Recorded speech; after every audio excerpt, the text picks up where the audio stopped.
ఆగొక ఒక్క నిమిషం, ఒకే ఒక్క నిమిషం, ఒక్క నిమిషం.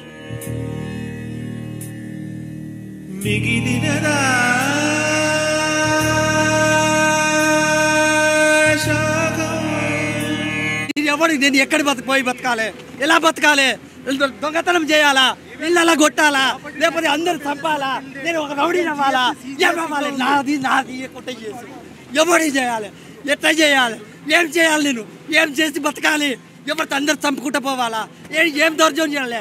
ఎలాంటి మనిషి అవ్వాలి? నేను ఎలా ఉండాలి? ఏం సార్, ఏం వాటర్, ఏం తాగలు తాగాలి, ఎలాంటి తాగాలి, ఏం తాగాలి సార్? అంతగానో అన్యాయమా? నా మెటీరియల్ నేను తీసుకోవడానికి దండం పెడతా తీసుకున్నాం. మేము ఇల్లీగల్ అని అస్సలు తెలియదు. Till now date CGST, GST, property tax, each and everything payment చేస్తున్నాం. Electricity bill each and everything government కి పోతుంది. దానికి చూసుకోరా? డైరెక్ట్ వచ్చి కూలగొట్టడమేనా? లీగల్ అగ్రిమెంట్ చూపిస్తేనే మేము తీసుకున్నాం. ఇల్లీగల్ అయితే మా అసలు తీసుకునే పోతున్నాం. Even 1 CR 2 CR investment machines ఉన్నాయి. ఎవరు రెస్పాన్సిబుల్? గవర్నమెంట్ పే చేస్తుందా? రివర్స్ పే చేస్తుందా? ఇప్పుడు డబ్బులు ఎవరు పేరుస్తారు? మీరు ఇప్పుడు కట్టేటోడు మీరు ఇస్తారా? ఎవరు ఇస్తారు? దానికి ఖరీదు ఇచ్చేటోడు ఎవరు ఒప్పుకుంటాడు? ఎవరు ఇస్తారు?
దొరకడానికి హైదరాబాద్లో 10-12 వేలు రెంట్ పెట్టుకొని వస్తాడు.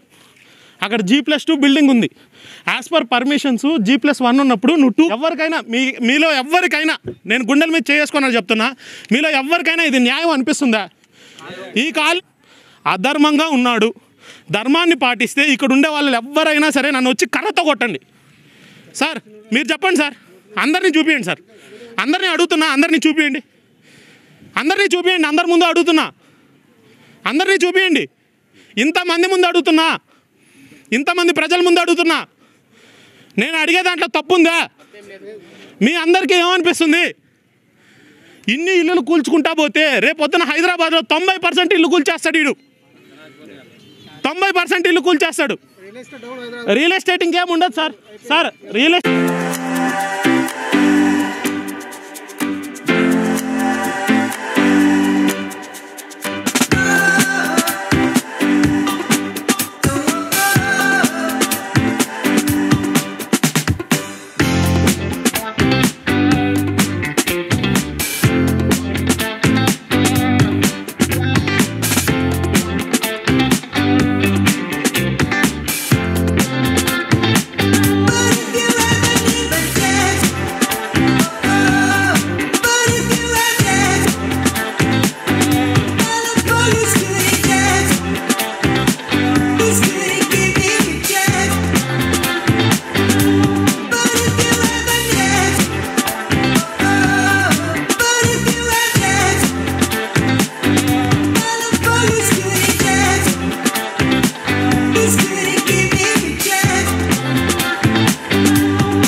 మా తల్లిదండ్రులు కట్టించిన డబ్బులు కాదు సార్. మాకు రూపాయి కంపెనీ డెవలప్ చేసుకొని ఇంకా అది చేసుకోవాలి ఇది చేసుకోవాలని నేను అప్పులు తీసుకొచ్చి మరీ కట్టాను సార్. నేను డబ్బులన్నీ నా స్వయం స్వతంత్రంగా కట్టలేదు. ఇప్పుడు నేనైతే వాళ్ళందరికీ డినానేషన్ చేసి వాళ్ళందరికీ నేను డబ్బులు అయితే స్వయం మొత్తం కంప్లీట్ క్లోజ్ అయిపోతే నేను ఎలా చేయాలి సార్? ఒక్కసారి నాకు దయచేసి ఆలోచన చేయండి సార్. 2 నెలలు మాకు అవకాశం ఇవ్వండి. స్వయంగా మేమే వెళ్ళిపోతాం సార్. రూపాయి కష్టపడి క్యాటరింగ్ పెట్టుకొని ఇక్కడ బతుకుతుంటే ఇంటిమేషన్ లేకుండా ఎవరో ఓనర్లకు ఇంటిమేషన్ ఇస్తే ధనాదాన్ని పొలగొడితే సామాన్లు ఎన్ని తీసుకుపోతాడు? నోటీసు ఏం తెలియదు సార్. కొద్దిగా లోన్ తీసుకొని అన్ని అట్లా కష్టపడుకుంటూ వచ్చింది సార్ వాడు బతుకుంటా. అంటే మాకు ఒక 2 నెలలు టైం ఇవ్వండి దయచేసి. రిక్వెస్ట్ చేస్తున్నాం. మేము ప్రైవేట్ లో అన్ని అప్పులు తెచ్చి చేసుకున్నాం. మీరు సడన్ వచ్చి అటాక్ చేస్తే మేము ఏం చేయాలి? మా పరిస్థితి ఏం తెలియదు. తెలిస్తే నేను అలా చేయడానికి నాకు అవసరమా సార్? నేను ఎక్కడో ఉంటే చేసుకునేవాడిని. ఏదో బతుకు వచ్చాము బతుకు చేసుకుందాము అనుకున్నాం. కానీ ఇంతగానో ఘోరం సార్. ఎవరు చెప్పారు సార్ ఇంతగానో చేయమని? ఎవరికి చెప్పుకోవాలి సార్ మా బాధలు? ఇప్పుడు ఎవరు చెప్తారు? ఎవరు వింటారు? ఎవరు కట్టిస్తారు? దాన్ని భరిస్తారు? ఎవరు భరిస్తారు? ఎలా చేయిస్తారు? అమీన్పూర్